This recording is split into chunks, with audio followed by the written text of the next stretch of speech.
कड़कती ठंड वाली कोहरे भरी रात थी। डायमंड रिंग होटल कोहरे में ढका हुआ था।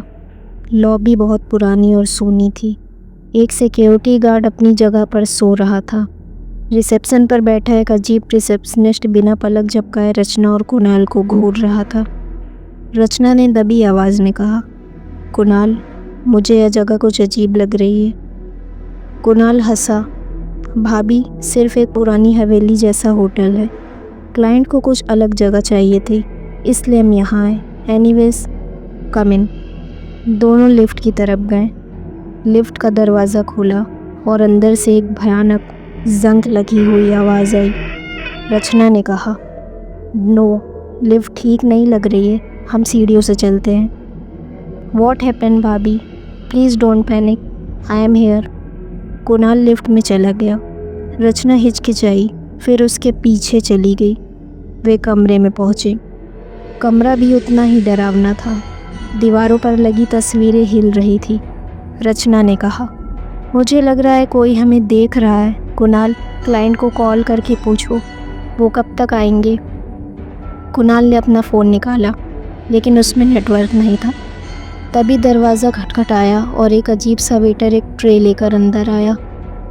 वेटर ने कहा, आप दोनों के लिए चाय। उसने ट्रे मेज़ पर रखी। कुणाल और रचना ने चाय के कपों को देखा तो उनके होश उड़ गए। कप में चाय की जगह गाढ़ा लाल खून भरा था। कुणाल गुस्से से वेटर का कॉलर पकड़ लेता है। वेटर की शक्ल अचानक बेहद भयानक हो गई। उसकी आंखें लाल हो गई और उसके चेहरे पर एक डरावनी मुस्कान फैल गई। भयानक हंसी के साथ उसने कहा, अब तू मरेगा बीकेल। कुणाल और रचना सदमे से उसे धक्का देते हैं और चीखते हुए कमरे से बाहर भागते हैं। वे भागते हुए लिफ्ट के पास पहुँचे। लिफ्ट का दरवाज़ा खुला। रचना ने कहा, कम ऑन कुणाल, जल्दी चलो।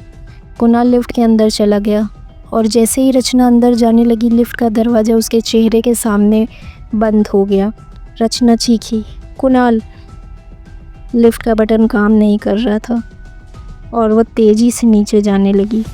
वो हाँफते हुए लॉबी में पहुंची। लिफ्ट भी उसी समय नीचे आई। रचना ने डरते हुए लिफ्ट का दरवाज़ा खोला।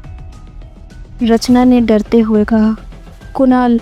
लिफ्ट का अंदर का हिस्सा पूरी तरह खून से सना हुआ था। कुणाल का धड़ वहीं पड़ा था, लेकिन उसका सर गायब था। अब रचना बेहद डर चुकी थी। जैसे ही वह मुख्य गेट के पास पहुंची, उसके सामने एक भयानक दृश्य था। कुणाल का कटा हुआ सिर गेट के ऊपर लटका हुआ था। कुणाल का सर हंसता हुआ भारी आवाज़ में बोला, मुझे अकेला छोड़ के मत जाओ, मुझे भी ले लो। रचना के हाथ पैर वहीं जम गए। उसका दिल तेज़ी से धड़कने लगा।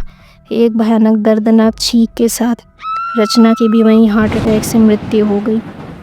सुबह हो चुकी थी। सूरज की रोशनी चारों तरफ फैली थी। पुलिस टीम रचना और कुणाल के शवों को बाहर निकाल रहे थे।